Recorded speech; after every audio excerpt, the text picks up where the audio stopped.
Mon Dieu! Mon Dieu! Les avoir assassinés! Allons. Oh, quel malheur, monsieur le juge! Allons, remettez-vous.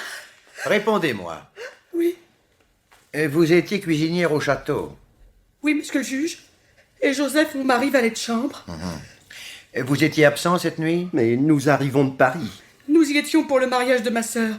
Il y avait dîner et sauterie. Monsieur le comte nous avait donné l'autorisation de ne rentrer qu'au matin. Oh mon Dieu, mon Dieu. Dire qu'on était en pleine fête, en pleine danse pendant qu'ici, cette pauvre Non, mais madame... allons, du calme. Vous serviez au château depuis longtemps? Oh, mais déjà du vivant de monsieur Sauvigny. Et le premier mari de madame. Un bien brave monsieur, lui aussi. Il est mort il y a... 2 ans. D'une mauvaise bronchite. Et madame s'est remariée avec monsieur le comte de Trémorel. Il y a 1 an. Mort. Ça avait été la dernière volonté de ce pauvre monsieur. Ah ça, on est témoins. Au moment de mourir, il leur avait bien recommandé encore de s'épouser. Et ça, devant nous présents. C'est qu'il nous considérait comme de la famille. Monsieur de Trémorel venait souvent au château? Mais il y habitait presque toujours, surtout depuis la maladie de monsieur Sauvigny. Ah, ça, on peut dire qu'à nous 4, il a été bien soigné, le cher homme. Parfait. Connaissez-vous des ennemis à vos maîtres? Oh, pas un. Ils étaient aimés de tout un chacun. Avait-il des ennuis de santé? Oh, pour ça, ma foi, jamais malade. Des ennuis d'argent? Oh, que non. Pas plus tard qu'hier matin, la banque a fait apporter à monsieur un gros paquet. Comment le savez-vous? Mais quand je suis venu lui annoncer que le déjeuner était servi, il était à son bureau. Et il en comptait des liasses de billets. Sans fermer sa porte? Oh, ça, ils étaient pas méfiants. Quelqu'un d'autre était-il au courant de la présence d'une telle somme? Ma foi, peut-être bien, oui. Crespin, qui sortait de chez monsieur le comte quand j'y suis entré. Crespin. Le jardinier. Il est au château? Oh, sans doute. Mais je ne l'ai pas vu. Il doit être dans un coin, à cuver son vin. Un ivrogne. Plus qu'à son tour. Le samedi soir principalement. Et toujours sans le sou. Parfait. Je parierais que ce Crespin était au mieux avec les Duvillard. Oh. Ces braconniers que j'ai fait mettre sous les verrous. Unis comme cochons. Oh, sauf votre respect, monsieur. Parfait. Allons, ça n'aura pas traîné. Tout ça est clair, mais c'est une bande. La main mise sur ce Crespin, il y aura du bon travail de fait. Occupez-vous avec les gendarmes de me dénicher cet individu. À votre service, monsieur le juge. On peut disposer. Je tiens plus sur mes jambes. Allez. Ah! Si vous m'amenez ce Crespin, pas un mot, n'est-ce pas? Compris, monsieur le juge. Qu'est-ce que c'est, monsieur? Attendez une seconde, je vais voir. Qu'est-ce qu'il y a? Monsieur le juge, c'est un particulier qui voudrait voir monsieur le juge. Qu'il entre. Mes devoirs, monsieur le juge. Monsieur? Je vous suis envoyé de Paris. La préfecture? Oui, je suis monsieur Lecoq. Le célèbre policier? Oh! Je ne vous imaginais pas comme ça. Je ne suis jamais comme on m'imagine. Parfait. Sans doute venez-vous m'aider dans mes recherches. Si je puis vous être utile. Eh bien, m'est avis que la préfecture s'est un peu pressée de déranger le célèbre monsieur Lecoq. Monsieur le juge aurait-il déjà mis la main sur les coupables? C'est tout comme, j'en suis persuadé. En 2 mots, voici. Mais asseyez-vous, monsieur Lecoq. Merci. Êtes-vous déjà au courant de l'affaire? En gros, comme partout où il y a crime, les gens du pays sont très bavards. Vous savez donc qu'on a assassiné cette nuit le comte et la comtesse de Trémorel. Le cadavre de la comtesse a été trouvé dans le jardin, lardé de coups de couteau. Les meurtriers ont dû être surpris au moment où ils allaient le jeter dans la rivière qui borde la propriété pour le faire disparaître, comme celui du comte. Hein? Le corps du comte a été repêché dans la rivière? Pas encore, mais c'est une question d'heure ou de minutes. Je fais procéder à des recherches. Le vol est de toute évidence le mobile du crime. Meuble fracturé, disparition d'une grosse somme reçue par monsieur de Trémorel le jour même. Le jour même, renseignement précieux. Puis-je vous demander, monsieur le juge, de qui vous le tenez? Du valet de chambre du comte qui l'a vu comptant ses liasses de billets. Le valet de chambre serait compromis. Non. Il est en dehors de tout soupçon. Un alibi indiscutable. Mais je sais que les bandits ont été renseignés par le jardinier du château qui a vu aussi son maître compter les billets. Curieuse manie de compter ses billets en public. Imprudence fatale, oui, car ce jardinier, un ivrogne, est un complice, certainement. Ah, ils étaient plusieurs. 3. Ils ont laissé 3 verres salis sur une table. 2 de ces suspects sont déjà sous les verrous. 2 braconniers qui ont la plus détestable réputation. Ces schnappants se sont crus très malins en venant eux-mêmes avertir le maire du meurtre. Ils prétendent avoir aperçu au lever du jour le corps de la comtesse près de la rivière alors qu'ils partaient en expédition en barque. Retirer leur filet. Sans doute. C'est ce que j'ai été aussitôt vérifié, moi-même. Or, primo, de la rivière, il était impossible de distinguer le cadavre, là où il était étendu. Deuxièmement, j'ai examiné les avirons de la barque. Leur bois parfaitement sec prouvait qu'il n'avait pas été utilisé depuis la veille. Tout cela n'était qu'un mensonge concluant. En effet. J'ai donc conclu en faisant incarcérer les 2 des Villards. Reste à mettre la main sur le jardinier, ça ne tardera pas. Alors une bonne petite confrontation et sur ces 3 gredins, il y en aura bien un qui mangera le morceau, comme on dit, je crois. N'est-ce pas, monsieur Lecoq? En effet. Ah, ils avaient la partie belle. Ils savaient que les autres domestiques du château seraient absents toute la nuit. Eh bien, que pense de tout cela le célèbre monsieur Lecoq? Je pense que ce n'est pas dans cette affaire qu'il trouvera matière à briller. Je le crains en effet. Pourtant, monsieur le juge, puisque je suis sur place, je vous prierai de me laisser parcourir le théâtre du crime. Peut-être trouverai-je quelques indices capables de confondre les coupables. Faites, monsieur Lecoq, faites à votre guise. Du reste, mieux encore, je vais vous confier la suite de l'enquête, au point où elle en est. Ici, le plus gros est acquis et d'autres affaires urgentes me rappellent à mon cabinet du palais de justice à Corbeil. C'est là que j'attendrai le résultat des recherches de la gendarmerie et vos trouvailles, si vous en faites. Je ne manquerai pas de vous tenir aussitôt au courant. Parfait, parfait. Qu'est-ce que c'est? Entrez. Monsieur le juge, c'est pour vous dire qu'il y a bon. Ah, vous voyez, monsieur Lecoq, ça se précise. Parlez, mon brave. Vous avez retrouvé le cadavre du comte? Non, mais on a l'oiseau que vous cherchez. Le jardinier? Oui, le crespin. Il ronflait dans un fossé de la route. Amenez-le. Excusez, monsieur le juge, mais avant de l'introduire, je crois utile de vous donner ça. Quoi? Ah, cette veste en loques? Je l'ai trouvé boulé dans un coin de la resserre où le jardinier range ses outils. Comme vous nous aviez dit de fouiller de ce côté-là. Parfait. Merci, mon brave. Ah, voici de quoi confondre le crespin. Voyez le tissu, maître Lecoq. Touchez-le. Et comparez-le avec ce bout d'étoffe que j'ai retiré de la main de la comtesse. Comparez. C'est évidemment le même tissu. Que dites-vous de cette pièce à conviction? Elle semble convaincante, en effet. Oui, je crois que son compte est bon au crespin. Avouez, monsieur le célèbre policier, que dans notre petite sphère de province, juges et gendarmes ne se débrouillent pas si mal. Je n'en ai jamais douté. Je ne suis pas mécontent que vous puissiez le constater par vous-même. Parfait. Gendarme, amenez-moi le jardinier.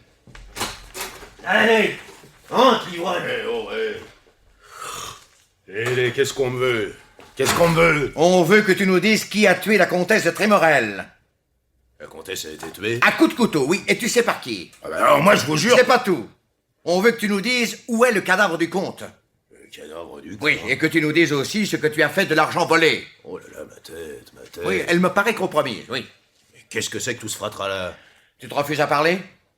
Je comprends pas un traître mot de tout ce que vous me débitez. Tu ne joueras pas longtemps ta comédie. Tu vois cette veste? Tu la connais? Ah bien sûr, c'est la mienne. Ah, tu avoues? Quoi? Cette vieillerie que je gardais pour les sales besognes? Les sales besognes, tout juste. Tu l'avais cette nuit, et la comtesse, en se débattant, te l'a déchirée. En se débattant? Mais qu'est-ce que c'est que cette histoire, bon Dieu? Où étais-tu cette nuit? Perdu dans le fossé où on m'a ramassé. Ah, tu aurais dormi toute la nuit à la belle étoile. Eh, ça m'arrive quand je suis bu. Ah, boudon. Quoi? Que j'ai bu un bon coup hier soir? Ah, bien sûr. Où ça? Au bistrot du Pont. Gaspard, c'est le patron. Bah, il vous le dira. Et tu y es resté jusqu'à quelle heure? Oh, ça alors je sais. Gaspard est un brave type. Même qui vous fait crédit. Mais voilà, son tort, c'est de vous flanquer dehors à 11h. Et depuis 11 heures, personne ne t'a vu? Ah bah, heureusement. Dans l'état où j'étais pas montrable. Permettez-moi une question, monsieur le juge. Tu lui dois beaucoup à ce Gaspard? Ah, erreur. Plus un sou. J'ai tout réglé. Avec quel argent? Celui de mon patron. Tu le reconnais. Pourquoi pas? Il m'a dit comme ça hier matin, tiens, là une pièce de 20 francs, tu iras ce soir boire un coup à ma santé. Oh, alors là, c'est un brave, hein, il vous le répétera lui-même. Je ne fais pas l'idiot, le comte ne répétera rien. Je t'ai dit qu'il avait été tué cette nuit. C'est vrai, vous l'avez dit. J'y pensais plus, moi. Oh là là là là là là, ma tête. Maintenant, dites-moi, on va me mettre tout ça sur le dos? Ça m'en a tout l'air. Tu ferais mieux d'avouer, on t'en tiendra compte. C'est toi qui as fait le coup. Mais avouez quoi, bon Dieu? Puisque je vous dis que je n'ai rien fait, que je ne suis pour rien dans toutes ces Mais en manigances. prison, tu réfléchiras. Tu as intérêt à nous dire tout ce que tu sais sur tes complices. Mes complices? Et puisque je vous répète que je n'ai rien fait, je peux pas avoir de complices. Ah, c'est bon. Emmenez-le. Et puisque je vous répète que j'ai rien fait. Allez, allez. Oh là là, bon Dieu, bon Dieu, bon Dieu, bon Dieu. Et de 3. Les 2 braconniers et cet ivrogne. On tient toute la bande. C'est bien votre avis, monsieur Lecoq? Tout cela était enfantin, aveuglant. Un peu de trop. Comment? Je n'aime pas être aveuglé. Vous m'amusez, monsieur Lecoq. Croyez bien que je regrette de ne pas assister à vos perquisitions, car vous tenez toujours à en faire, n'est-ce pas? Plus que jamais, monsieur le juge. À votre guise. Temps perdu ne se rattrape jamais, et moi, je n'ai pas de temps à perdre. Je vous laisse. À demain, à Corbeil, au palais de justice. J'y serai. Mes devoirs, monsieur le juge. Ah, j'y pense. Et si vous avez besoin de renseignements complémentaires, vous pouvez vous adresser au maire, monsieur Courtois, qui a fait les premières constatations, ou au docteur Plantanet. Tous deux étaient des familiers du château. Ils partagent entièrement mon opinion, ma certitude sur ce crime. Si cela s'avère utile, je les verrai. Merci, monsieur le juge.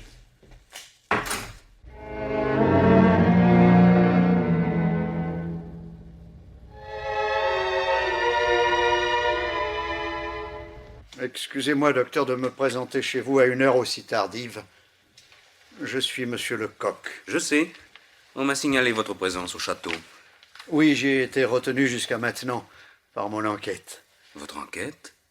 Et je croyais que celle du juge avait abouti à l'arrestation des coupables. Ma foi, docteur, je ne serais pas si affirmatif. Cette affaire ne me paraît pas aussi simple. J'ai fait quelques remarques assez troublantes. Vraiment? Lesquelles? Excusez-moi encore, je dois en réserver la première révélation au juge. Mais j'aurai certains renseignements à vous demander. Je suis à votre disposition. Asseyez-vous. Je vous écoute. Ma première question est délicate. Elle tient au fait que tous les fauteuils du château ont été lacérés, défoncés, et tous les livres éparpillés, ouverts. Le juge m'a parlé d'une grosse somme d'argent que recherchaient les criminels. Oui. Seulement les liasses de billets se dissimulent mal dans un repli de siège ou dans un livre. Ce serait plutôt la cachette pour un papier, pour un écrit. Oui, je vois. Il s'agirait alors d'un document très important qu'aurait détenu le comte ou la comtesse. Et j'ai pensé que vous, docteur familier du château, vous pourriez avoir une idée sur ce que ce papier pourrait être. Mais non. Vous semblez hésiter. Il vous vient parfois des idées ridicules. On les chasse. On a parfois tort. Ajoutez une question de scrupule. Je pense à un dépôt qui m'a été confié sous le sceau du secret. Le crime de cette nuit ne vous en libère-t-il pas?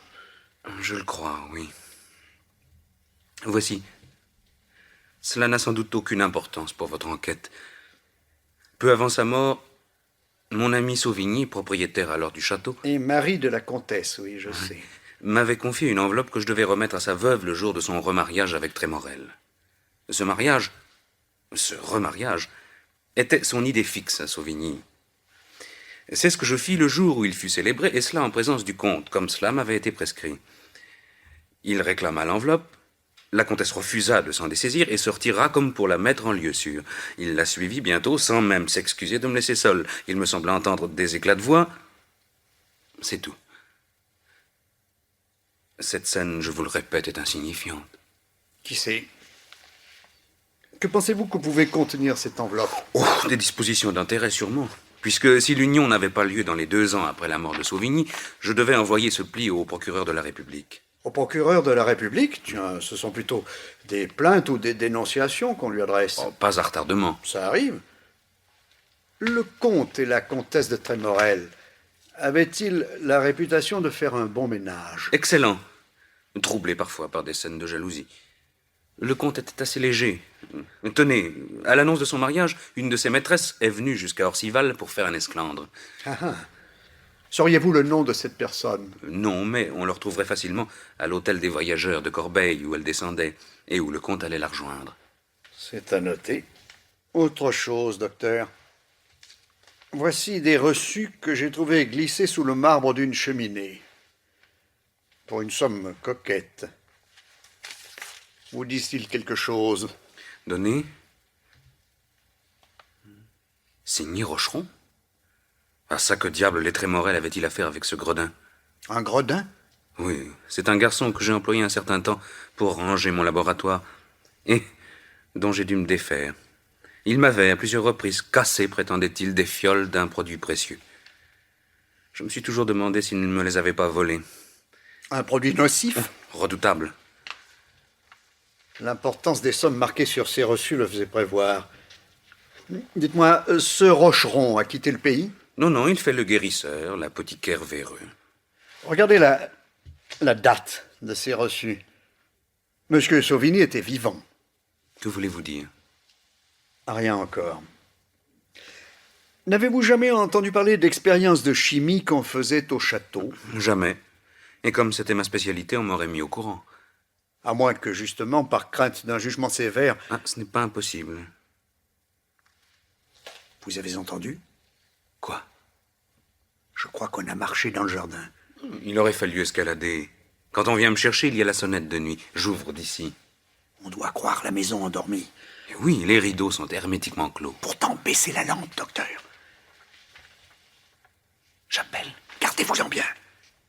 Là. Oui, on monte l'escalier. Restez dans ce fauteuil. Paraissez assoupi. Laissez-moi faire.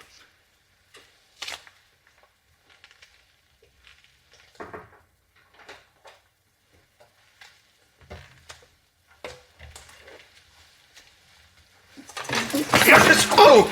Lâchez ce couteau! Lâchez-le! Allô!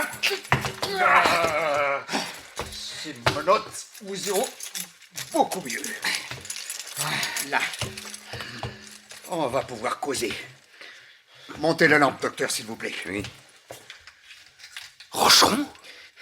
Oui, quoi. Et que venez-vous faire chez moi? Il y avait des produits qui me manquaient. Je venais vous en emprunter. Oui, me les voler. Pourquoi c'est pas un drame? Et ce couteau? Ne mens pas! Bon, À vous donc! Tu venais te débarrasser d'un témoin gênant. Oui, je crois bien, monsieur Lecoq, que vous m'avez sauvé la vie. quoi? Un témoin de quoi? De tes vols. Et de l'usage que tu as pu en faire. Tu devines de quoi je parle. Quoi? Qu'est-ce que c'est que cette histoire? Une sale histoire. Où tu pourrais être pris pour complice. Tu reconnais ces reçus? Oui. J'ai pas le droit d'avoir été en affaire avec le château. Eh, une affaire, leur fournir du poison que tu m'avais volé. Et tu savais pour quel usage? Tu iras au bagne, mon garçon. Pour avoir fourni de la camelote dont le docteur se servait lui-même dans son laboratoire. Tu ne mentiras plus quand une autopsie en retrouvera les traces. Hein? Une autopsie? Ah, te voilà vert de peur. Oui, une autopsie. Tu sais très bien de quoi je veux parler. Bon. Allez, assez discuté. Je viens de te préparer ce papier où tu reconnais tes vols. Signe-le. Je peux Mais pas. si, tu peux signer. Allez, tu peux signer malgré les menottes. Signe. Signe, je te laisserai tranquille. J'oublierai aussi ta petite intrusion à main armée de ce soir, qui risquerait de te coûter cher. Signe, et tu pourras filer. Quoi de Lecoq? Et mes reçus, vous me les rendez? Ni tes reçus, ni ton couteau. Là, signe, là. C'est ça. Là. Je t'enlève tes menottes, tiens. Allez, décampe. Ouais. Estime-toi heureux comme ça.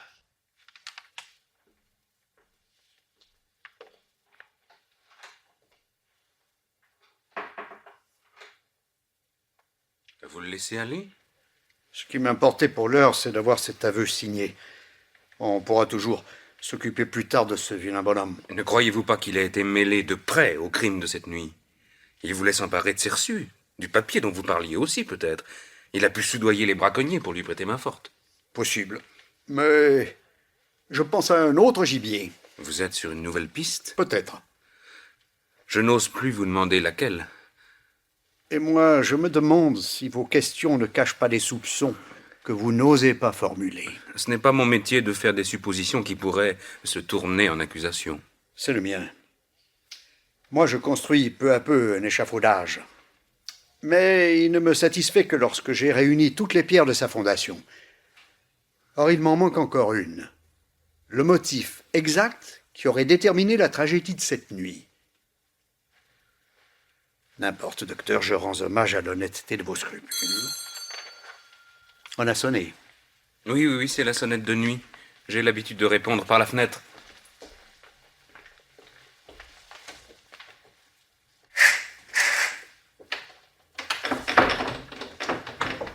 Qui est là? C'est moi, Courtois, docteur. On m'a dit au château que l'homme de la police était chez vous. Ah, monsieur Lecoq, oui, j'ouvre. Montez, monsieur Courtois. C'est le maire du village. Peut-être vient-il vous annoncer qu'on a retrouvé le cadavre du comte. Ça me surprendrait. Ah, entrez, monsieur le maire. Qu'y a-t-il? Vous paraissez bouleversé. Il y a de quoi. Est-ce madame Courtois? Oh, la pauvre a failli passer de vie à trépas. J'ai attendu qu'elle se remette, je n'ai pu la quitter qu'à l'instant. Mais il fallait m'appeler. Oh, hélas, docteur, ce n'est pas de votre ressort. Serait-ce du mien, monsieur le maire? Oui. La police seule peut faire quelque chose, s'il y a encore quelque chose à faire. Expliquez-vous. Il s'agit de Laurence. Votre fille n'est-elle pas à Fontainebleau, chez sa tante, depuis 5 jours? Nous le supposions, mais tout à l'heure, nous avons su cette lettre. Une affreuse lettre où elle nous écrit qu'elle disparaît. Qu'elle a décidé de ne pas survivre à son déshonneur, qu'elle nous demande pardon et nous dit adieu. Mais pourquoi? Pourquoi? Laurence attend un enfant. Elle? Laurence? Cette lettre, vous l'avez. Et tenez, la voici, lisez-la. C'est atroce. Que pensez-vous? Je pense qu'il ne s'agit que d'une décision prise, pas encore mise à exécution. Oui. Il faut l'empêcher, la retrouver. Je vais alerter le service des recherches. Croyez-moi, monsieur le maire, rien n'est perdu. Reprenez confiance. Retournez auprès de madame Courtois et rassurez-la. Dites-lui que tout le nécessaire sera fait. Oh, si je connaissais la femme! Vous le connaîtrez, monsieur le maire, je vous le promets. Tout notre espoir est entre vos mains. Comptez sur moi. La lettre... Non, je la garde, elle peut m'être utile. Mon pauvre ami, je partage votre angoisse. Vous le savez. Oui, vous l'aimez bien. Notre pauvre Laurence. J'en mourrais de chagrin. Ma femme aussi. Allons. Oh, c'est à devenir fou. Allons, monsieur le maire, non, calmez-vous. Tout le possible sera fait, je vous le promets. Rentrez chez vous, monsieur le maire. Merci.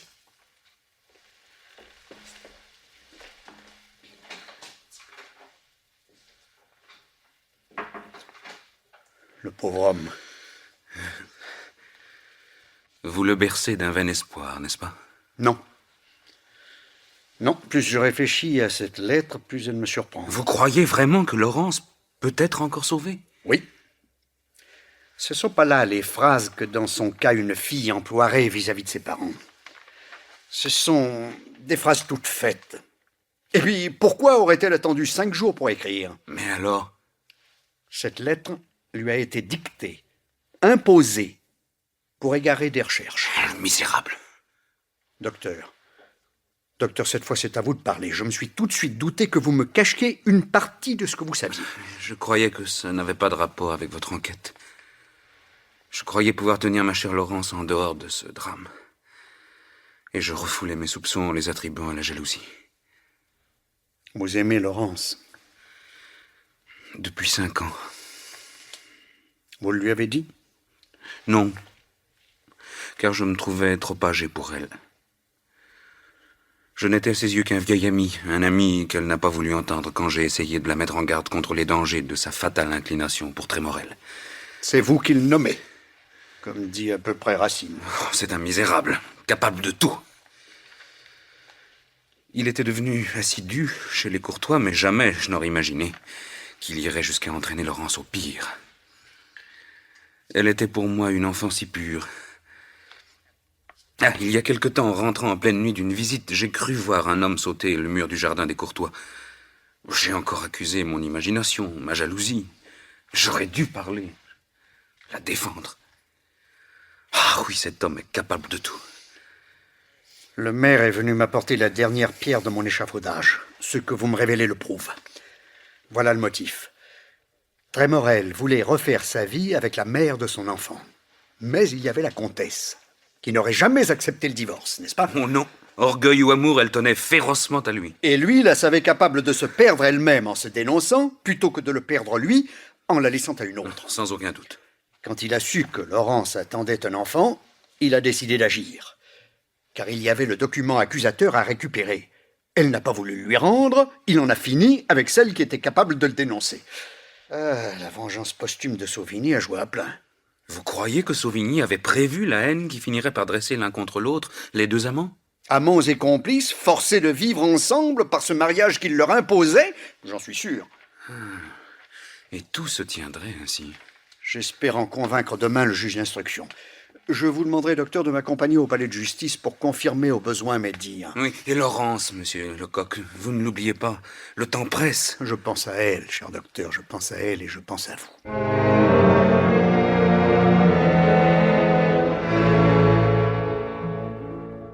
Je reconnais, monsieur Lecoq, que votre présentation de l'affaire d'Orcival se tient. Point de départ, l'empoisonnement du mari par la femme et l'amant. Classique.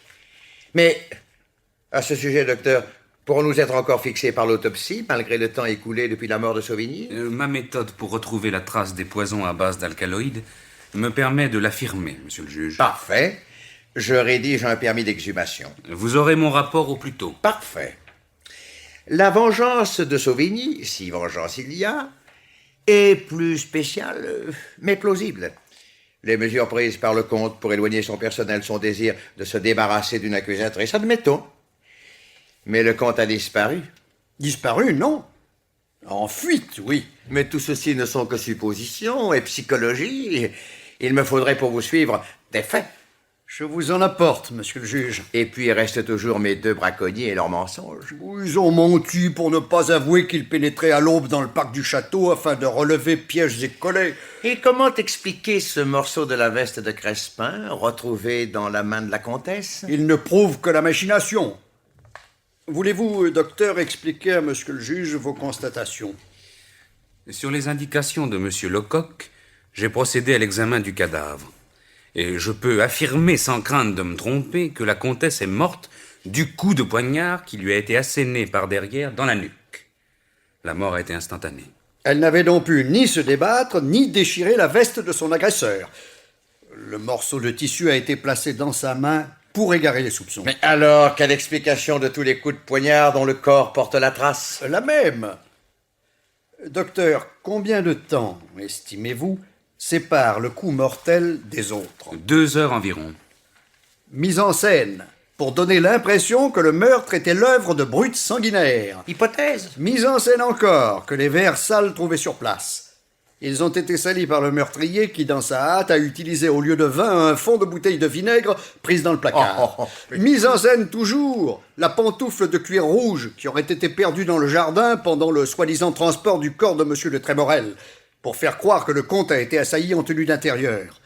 Son domestique a constaté en effet la disparition d'une paire de bottes jaunes que le comte portait le jour du crime.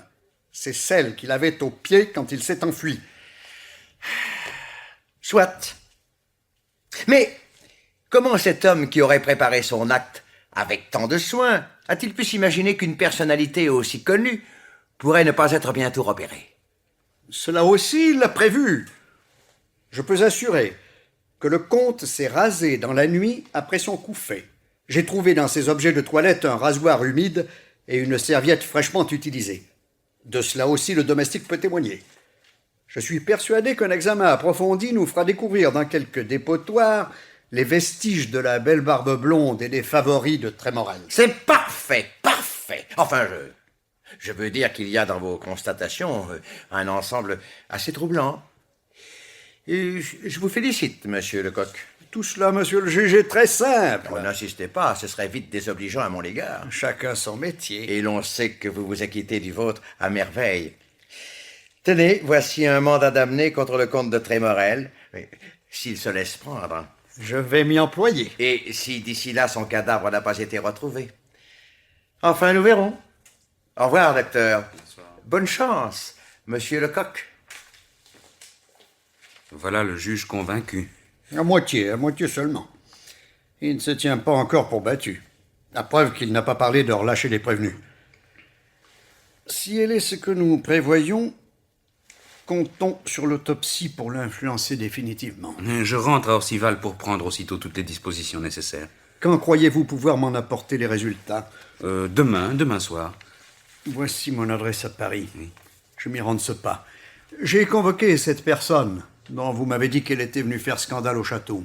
Vous pensez savoir par elle où se cache Trémorel? Une maîtresse abandonnée, le meilleur auxiliaire de la police.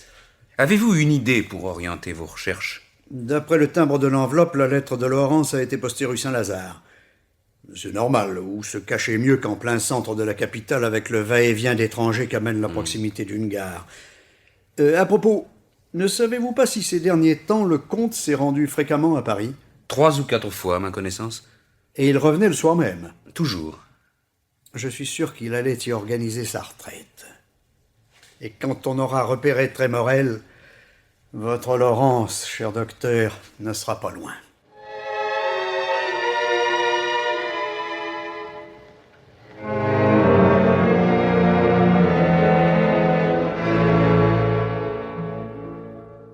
Mais qu'est-ce que ça veut dire? Ça a-t-il un sens commun de m'envoyer chercher ainsi presque de force par un insolent, un brutal qui m'entraîne je ne sais où? Auriez-vous préféré être convoqué à la préfecture? Bah pourquoi à la préfecture? Je fais mon métier honnêtement. Un métier qui est surveillé de près. Vous ne l'ignorez pas. Ouais, sauf si on le fait avec des gens de la haute. Alors on vous laisse tranquille. En tout cas, croyez-moi, vous avez intérêt à être en bon terme avec la police. Je dis pas. Quand j'étais avec Trémorel, elle se serait pas mêlée de mes affaires. Seulement c'était monsieur le comte de Trémorel. Justement, si nous parlions un peu de lui. Ah bah ça, vous pouvez y aller. J'en ai gros sur le cœur avec ce coco. Il m'a perdu mes plus belles années. Il m'a mangé mes économies. C'est de sa faute si j'en suis là. Misérable, voilà ce qu'il a fait de moi. Et quand il a épousé la grosse galette, impossible de lui tirer un sou. Ah bah oui, ce Trémorel, autant je l'ai aimé et puis autant je le hais. Là. Pour en causer, je suis votre homme. Le comte de Trémorel est recherché pour le meurtre de sa femme. Pas possible. Il est suspecté de l'avoir tué à coups de couteau. Ah bah ça, c'est fameux, alors. Et il est en fuite. C'est pour ça que je vous ai fait venir ici. Mais je suis pour rien, moi. Non. Non, mais vous pouvez nous aider à le retrouver. Oh, ça serait trop beau. Tout nous porte à croire qu'il se cache à Paris, dans le quartier où vous exercez votre activité. Enfin, je veux dire, où vous circulez volontiers. Je suis pas la seule. Ben justement. Une de vos compagnes ou vous-même peut nous fournir le renseignement que nous désirons. Il s'agirait d'un emménagement récent, dont l'une ou l'autre vous auriez entendu parler. Ah, je pige. Oui, c'est pas sorcier. À force de circuler, comme vous dites, on finit par être un peu au courant de tout. Oui. Entendu, je verrai par moi-même, j'interrogerai les copines. Si vous nous donnez cette indication rapidement, elle vous sera bien payée. Et il vous sera tenu compte par la suite d'avoir contribué à l'arrestation. Ouais, ça va, rentrez vos boniments. Hein. J'attendais qu'une occasion de me venger, la voilà, bravo. Ouais, que Trémorel soit un assassin, je m'en fiche. Ça le regarde. Mais que grâce à moi, il se fasse pincer, eh ben vrai, j'en espérais pas tant. Allez, comptez sur moi. Salut!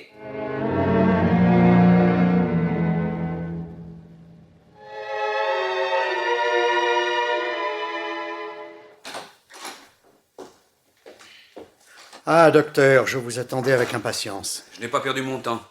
Je suis passé par Corbeil, apporté au juge le résultat de l'autopsie. Elle est concluante. J'étais certain que Sauvigny avait été empoisonné.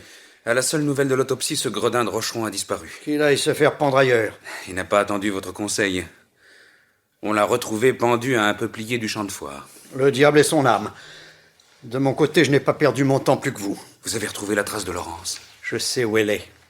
Elle est vivante? Oh mon Dieu, merci.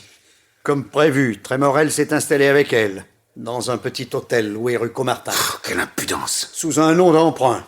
Anglais, un soi-disant Watson. Tout rasé comme il est à présent, il doit faire très britannique. Ma pauvre Laurence. C'est épouvantable. Quel calvaire elle va connaître. Cette honte d'un procès public où elle devra témoigner. étaler son déshonneur. Elle en mourra. Et moi? Croyez-vous, docteur, que je n'ai pas envisagé votre angoisse? Hélas, je me doute bien que vous ne pouvez rien empêcher. Pauvre cher docteur, vous m'avez été d'une trop grande aide, vous m'avez témoigné trop de confiance, trop de sympathie, pour que je ne me préoccupe pas aussi de votre drame personnel.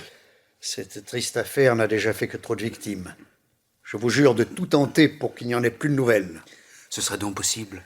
Notre seule chance, c'est que nous puissions parler à Laurence seul. Or, Trémorel s'absente rarement de chez lui. Pour l'éloigner, il nous faut user de ruse. Une lettre lui sera remise dans un moment. Son tapisserie prétend avoir trouvé 4 billets de 1000 francs faux parmi ceux que lui a remis Watson. Et il menace de déposer une plainte ce soir même.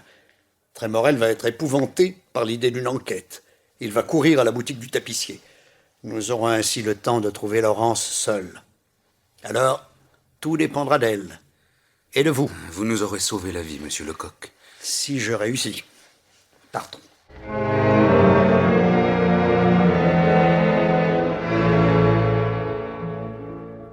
Qu'est-ce que vous désirez?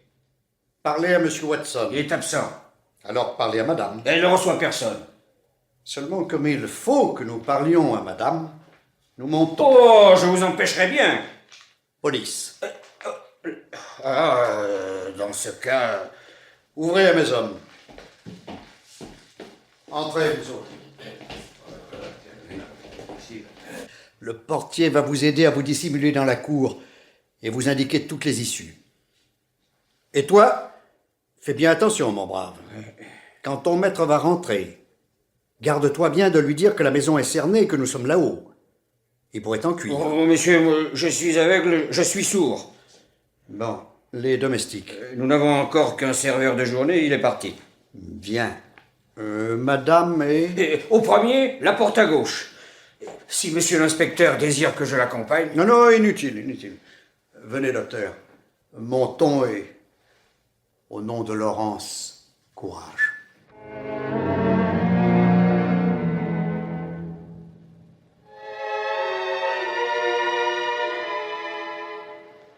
Mademoiselle, ne craignez rien. Qui êtes-vous? Qui vous a permis de pénétrer jusqu'ici? Que voulez-vous? Votre bien. Mais monsieur vous répondra mieux que moi. Entrez, docteur. Chère Laurence. Oh, docteur, vous êtes venu. Oui, à votre secours. Oh, pourquoi m'avoir cherché? Pourquoi ajouter une douleur à toute celle de ma vie? Je savais qu'on ajouterait parfois à la lettre qui m'a été dictée. Il est de ces malheurs contre lesquels la mort seule est un refuge. Laurence, vous n'avez pas le droit de penser à mourir. Je suis perdue. Ce n'est pas vous que nous cherchons, mademoiselle. C'est monsieur de Trémorel. Lui? Et pourquoi? N'est-il pas libre? Je suis ici de ma propre volonté. Il y a des contraintes hypocrites. Mademoiselle, le temps presse. Il faut que vous sachiez la vérité. Monsieur de Trémorel a commis un grand crime. Vous mentez, monsieur. Croirez-vous davantage votre vieil ami? C'est vrai, Laurence. Trémorel a assassiné sa femme dans la nuit de samedi à dimanche. J'ai ordre de l'arrêter. Il a tué. Oh, c'est à cause de moi, j'en suis sûre. Oh, je suis sa complice. Vous ne pouvez pas être la complice de cet homme qui n'en est pas à son premier crime. Quoi? Il y a 1 an, il a empoisonné monsieur Sauvigny, son meilleur ami. Sauvigny, c'est impossible. C'est l'affreuse vérité. Nous en avons la preuve. Oh, c'est horrible. Il l'a empoisonné d'accord avec sa femme. Et il l'a assassinée, elle, pour n'avoir plus à redouter sa dénonciation. Le monstre. Oh, je comprends tout, ses craintes, ses promesses qu'il ne pouvait pas tenir, cette fuite qu'il m'a imposée. Pauvre garçon. Vous le plaignez. Comme vous l'aimez. Je le plains parce que je l'ai aimé. Je l'ai aimé, oui. Et vous, mon vieil ami, vous l'aviez compris. Mais je peux vous l'avouer, il s'est peu à peu montré à moi tel qu'il est, faible, vil, lâche entre les mains de sa femme. Je le voyais incapable de la force d'âme qui lui aurait permis de tenir ses promesses envers moi. J'ignorais pourquoi. Déjà, je l'éloignais de mon cœur. Et maintenant, vous me connaissez, docteur. Comment pourrais-je aimer encore un assassin? Il me fait horreur. Mais qu'importe. Il est le père de mon enfant. La constance est la seule excuse d'une faute comme la mienne. Je ferai mon devoir. Je partagerai son sort. Je veux la moitié du châtiment. C'est de la folie. Pensez à vos parents, à votre enfant. Écoutez le docteur, mademoiselle. Votre seul souci doit être de les soustraire à l'ignominie d'un procès. Vous avez raison. C'est ce qui importe, oui. Me soustraire à cette ignominie. Je vois clairement ce que doit être mon devoir. Écoutez, j'entends le pas du comte sous la voûte. Il faut, monsieur, que vous m'accordiez quelques minutes d'entretien, seul à seul, lui et moi. 5 minutes. Soit. Mais renoncez, mademoiselle, à tout espoir de faire évader le prévenu. La maison est cernée. Quant à nous, nous guetterons de la pièce voisine. Ne craignez rien. Ce n'est pas à cette évasion-là que je songe. Vite, il monte, cachez-vous.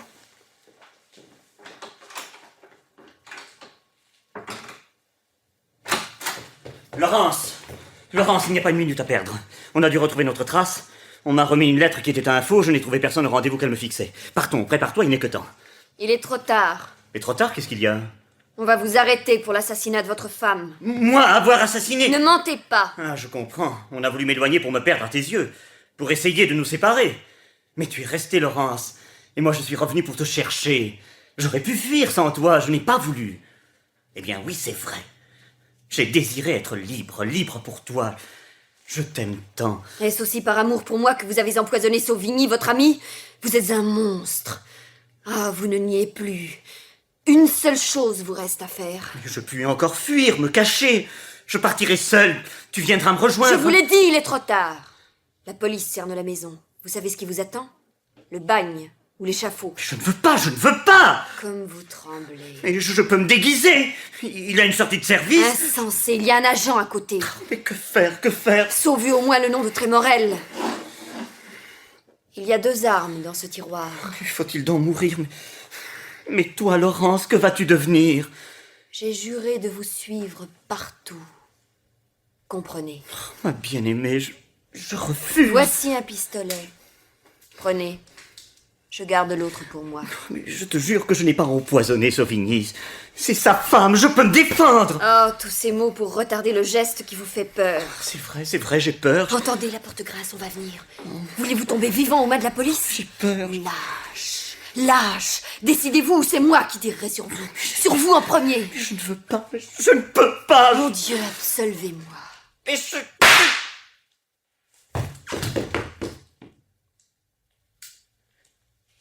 C'est fini. Le voilà étendu.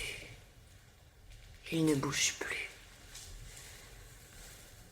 Ah, ne gardez de lui que ce dernier souvenir. Je l'ai tué. Que sa lâcheté m'ait contrainte à cet acte. Quelle honte. Que j'en sois arrivée là. Vouloir m'éloigner de son cadavre pour ne pas risquer de tomber dans ses bras. Quelle horreur. Oh, mes parents, vous aussi, pardonnez-moi. Adieu. Lâchez cette arme. Laissez-moi. Lâchez cette arme, je vous dis. Je ne veux plus vivre à présent. Vous devez vivre. À ma faute, j'ai ajouté un crime, j'ai tué. Je devrais répondre de mon acte. Non. Hector de Trémorel s'est suicidé au moment d'être arrêté. Vous en témoignerez, n'est-ce pas, docteur? J'en témoignerai. Pourquoi vous acharnez à me sauver? Parce que vous n'êtes qu'une pauvre enfant, séduite par un misérable. Et puis, Laurence, votre vie ne vous appartient plus. Elle appartient à l'enfant que vous portez. C'est pour lui aussi qu'il faut que je meure. Si je ne veux pas mourir de honte quand il voudra savoir qui est son père. Il n'aura peut-être pas à vous poser cette question. Que voulez-vous dire? Qu'il y a des sentiments assez puissants, des cœurs assez grands pour qu'on puisse tout leur demander, tout attendre d'eux. Non. Il y a des sacrifices impossibles. C'est au docteur de vous répondre. Il se tait. Ce n'est pas qu'il hésite, croyez-moi. C'est qu'il n'ose pas. Laurence, ma petite fille bien-aimée, accepterez-vous que je donne mon nom à votre enfant? Jamais vous ne pourrez oublier. Je vous supplie d'essayer d'oublier ensemble. Y arriverons-nous? J'en suis certain. Foi de Lecoq. Allez, docteur, emmenez-la. Mes hommes sont prévenus, ils vous laisseront passer. À ses parents, vous savez ce que vous avez à dire. Grâce à vous, mon cher Lecoq. Oui, grâce à vous. Il y a en bas une voiture qui vous attend pour vous reconduire à Orcival. Vous avez même pensé à ça. Dans mon métier, il faut penser à tout. Comment pourrons-nous jamais vous dire merci?